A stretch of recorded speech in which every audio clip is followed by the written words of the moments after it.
সিলেট অপার সৌন্দর্যের নীলাভূমি সিলেট, চায়ের দেশ সিলেট। এ যাত্রায় সিলেট ভ্রমণে আমি চলে এসেছি সিলেটে। এখানে আমি একটি রুম নিয়েছিলাম, সেখানে থেকে অতি সকাল সকাল উঠে পড়লাম এবং আপনাদেরকে দেখাবো সিলেটের বিভিন্ন প্রান্তর। চলুন দেখা যাক। ঢাকা থেকে আমরা ট্রেন যোগে সিলেট যাচ্ছিলাম, আর এই রুটটি বাংলাদেশের সবচেয়ে সুন্দরতম রুট। যদি আপনারা আসেন, দেখেন কত সুন্দর চায়ের বাগানের মাঝখান দিয়ে আমাদের ট্রেনটি ছুটে চলেছে ঝকঝক ঝক আওয়াজ করে। এটি একটি মনোমুগ্ধকর একটি পরিবেশ। এই রুটে আপনি অনেকক্ষণ যাবৎ জঙ্গলের মধ্যে দিয়ে ট্রেন যাবে। আমাদের ট্রেনটি ছিল জয়ন্তিকা এক্সপ্রেস। এই ট্রেনটি প্রতিদিনই ঢাকা থেকে সিলেটের উদ্দেশ্যে ছেড়ে যায়। আপনারা ইচ্ছা করলে এই ট্রেনে ভ্রমণ করতে পারবেন। আর এই ট্রেনে যেতে যেতে যে অপরূপ দৃশ্য আমি দেখতে পেয়েছি, তা সত্যিই মনোমুগ্ধকর এবং মনে রাখার মতো একটি জায়গা, যা আমাদের ট্রেন যাচ্ছিল। দেখেন সবুজের মাঝখান দিয়ে ঝকঝক করে ট্রেনটি ছুটে চলেছে সিলেটের উদ্দেশ্যে। আর আমরা আজকে সেখানে যাব। সিলেট পৌঁছে সিলেটের নানান জায়গা দর্শন করব। তাই বন্ধুরা, সবাই ভিডিওটি স্কিপ করবেন না, আমার সঙ্গেই থাকুন।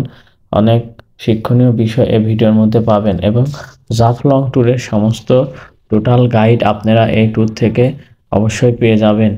সিলেটে যেতে জাফলং যাওয়ার পথে বন্ধুরা আমরা এখন চলে এসেছি সেই শ্রীপুর চা বাগানে। আর এই চা বাগানের আশেপাশের দৃশ্যটা অনেক সুন্দর, যা আপনারা দেখতে পাচ্ছেন।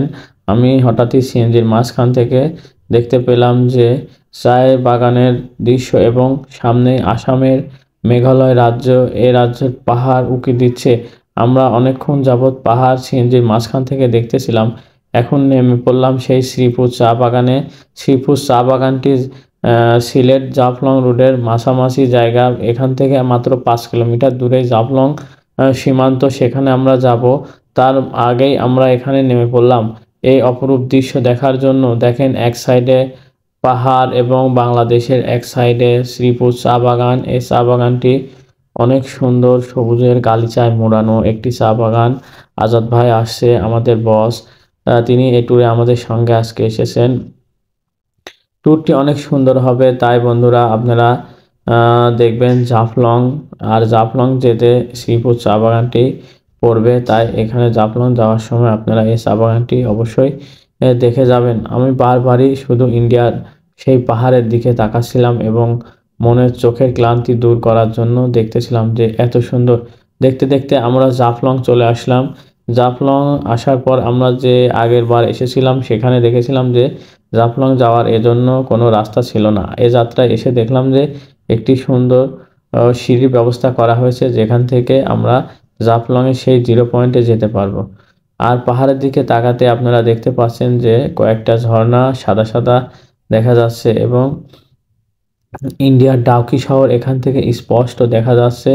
এই শহরে অনেক কাহিনী, লোককথা, ইতিকথা রয়েছে, যা আমি অন্য আরেকটি এপিসোডে আপনাদেরকে জানাবো। এই ডাউকি শহরে ইচ্ছা হয় একবার যেতে, তাই আর কি করার, পাসপোর্ট ভিসা নেই, তাই যেতে পারছি না। এখন দুধের স্বাদ ঘোলে মেটাচ্ছি। এখন আমরা আপনাদেরকে নিয়ে যাব সেই জাফলং যাওয়ার যে রাস্তাটি, রুটটি নামতে অনেক সহজ, কিন্তু ওঠা অনেক কঠিন। দেখেন অনেক দর্শনার্থীরা অলরেডি জাফলংয়ে চলে যাচ্ছে। আমিও জাফলংয়ের উদ্দেশ্যে রওনা দিয়েছি। এ যাত্রায় আমরা বিকালের দিকে জাফলংয়ে এসেছি। আর বিকালের দিকে জাফলংয়ে আসায় সবচেয়ে গুরুত্বপূর্ণ এবং সবচেয়ে সুন্দরতম সময়। আর আপনারা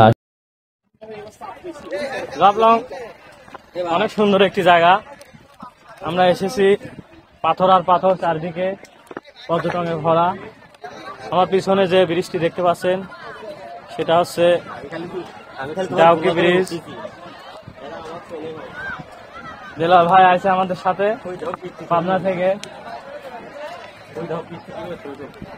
চলেন আমরা সামনের দিকে এগোই, আমরা অনেক দেরি করে ফেলেছি।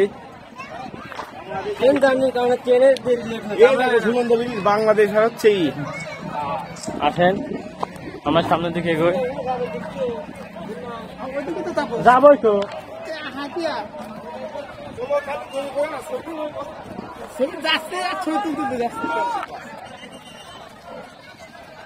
বাংলাদেশের অপার সৌন্দর্য জাফলং, এখানে আসলে মন ভালো হয়ে যায়। বারবার ঘুরে ঘুরে এখানে আসি তাই। জাফলংটা অনেক সুন্দর। এখানে দুপুরবেলা আসলে আমরা অবশ্যই গোসল করতাম এই ঠান্ডা পানি দিয়ে।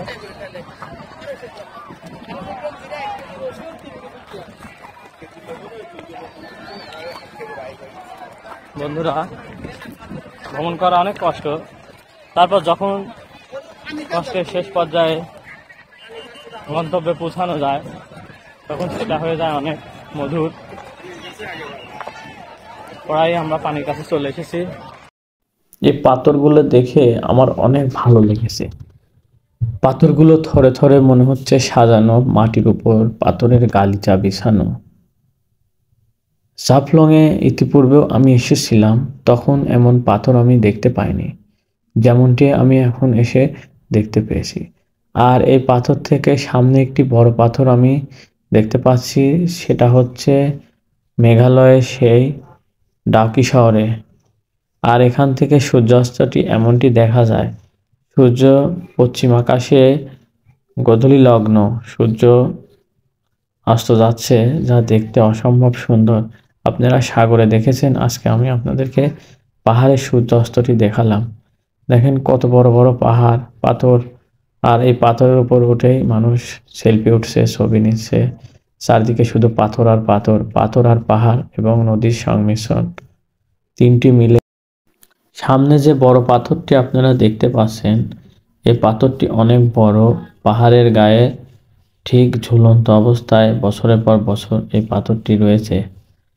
এখানে যে মনোরম দৃশ্যটি এখন আপনারা অবলোকন করছেন, যা বাংলাদেশ এবং ভারতের ঠিক 0 পয়েন্ট এবং মাঝামাঝি এই জায়গায়, যেখানে কলকল করে স্রোত চলে আসছে এবং স্বচ্ছ নীলাভ পানি, যা দেখলে আপনার মন ভরে যাবে। এখানে বসে আপনি আপনার প্রিয় মানুষটাকে নিয়ে যদি সময় পার করতে পারবেন, তাহলে আপনার অনেক ভালো লাগবে। এখানে এসে কখনোই আপনারা সেই ভিডিও বা ছবি আলাদের থেকে ছবি উঠবেন না। এখানে তারা অনেক প্রতারণা করে, প্রতারণার শিকার হয়। রাকিব, সে অনেক সুন্দর স্মার্ট, সে পোজ দিচ্ছে সেই জাফলং 0 পয়েন্টে। জাফলং 0 পয়েন্টের পানি স্বচ্ছ, পরিষ্কার। জাফলংয়ে আসার আদর্শ সময় হচ্ছে অক্টোবর থেকে ফেব্রুয়ারি। আর এই অক্টোবর থেকে ফেব্রুয়ারির মাঝামাঝি সময় যদি আপনি আসতে পারেন, তাহলে আপনার অবশ্যই এরকম আপনি পানি দেখতে পাবেন, পাহাড় দেখতে পাবেন এবং নিচে স্বচ্ছ পানি, পাথর দেখতে পাবেন। তাই জাফলংয়ে আসলে এই সময়টা আপনারা বেছে নিতে পারেন। আর এই সময়টাতে ছুটির দিন বাদে আপনারা আসবেন, তাহলে নিজে একটু আনন্দ করে ঘুরে ফিরে মজা পাবেন। আর ছুটির দিনগুলোতে এই সকল পর্যটন কেন্দ্রে অনেক ভিড় থাকে। যদিও আমরা ছুটির দিনে এসেছি, আমরা ছুটি পাই না, তাই ছুটির দিনে এসেছি। ছুটির দিনে আসলেও আপনার ভালো লাগবে। আর এই দুই পাহাড়ের মাঝখান দিয়ে যে নদীটি চলে এসেছে, সেটি গোয়াইনঘাট নদী, গোয়াইন নদী। এই নদীটি অনেক সুন্দর, তার রূপ নীলায় অপরূপ সৌন্দর্য। সামনেই জাফলং মায়াবী ঝর্ণা, সে ঝর্ণাটি আজকে আমাদেরকে আজ যাওয়া হলো না। এক বিজিবি জওয়ান বলল যে 5টা পর্যন্ত এখানে, সকাল থেকে 5টা পর্যন্ত এখানে এক্সপ্লোর করা যায়। তাই আমরা আজকে 5টা বেজে গেছে, এখন 4:30 বাজে, আর বেশিক্ষণ এখানে থাকতে পাচ্ছি না। বন্ধুরা, আপনারা আসলে সময় করে আসবেন এবং জাফলং ঘুরবেন, অবশ্যই ভালো লাগবে। আমার অনেক ভালো লেগেছে। ভ্রমণ ট্যুরের মধ্যে জাফলং ট্যুরটি আমার কাছে মনে থাকবে এবং আমার অনেক সুন্দর লেগেছে। এখানে বসে যদি আপনি কিছু সময় পার করতে পারেন, তাহলে অবশ্যই আপনার ভালো লাগবে। আর জাফলংয়ে আসলেন আর আপনি পানিতে নামবেন না, সেটা কখনোই নয়। এখানের পাথর নিয়ে খেলা করবেন, অনেক মজা হবে এবং মজা করতে পারবেন। ছোট ছোট পাথর, পিচ্ছিল, যা সাবধানে আপনারা চলাচল করবেন। এবং বড় বড় পাথর এখানে আছে, অনেক পিচ্ছিল। ছোট পাথরগুলো আপনারা দেখতে পারেন। জাফলংয়ে যে দর্শনার্থীরা সবাই আসে এখানে, তারা স্রোতে গা ভাসায়। এবং দুপুরবেলায় আসলে অবশ্যই আমি গোসল করতাম এই পানিতে। অনেক ভালো লাগতো। রাকিব সে তার ফটোশ্যুটে ব্যস্ত আছে। সে একটি হ্যান্ডসাম একটি বয় আমাদের সঙ্গে এসেছে। আমরা আজকে যাত্রায় 4 জন এসেছি, দেলোয়ার ভাই, রাকিব, আজাদ ভাই এবং আমি। দেলোয়ার ভাই খুব মজা করে খুব রিল্যাক্স মুডে আছে। সে বোঝাই যাচ্ছে যে কতটা রিল্যাক্সে আছে। ধন্যবাদ। আজকে জাফলং ট্যুর এ পর্যন্ত।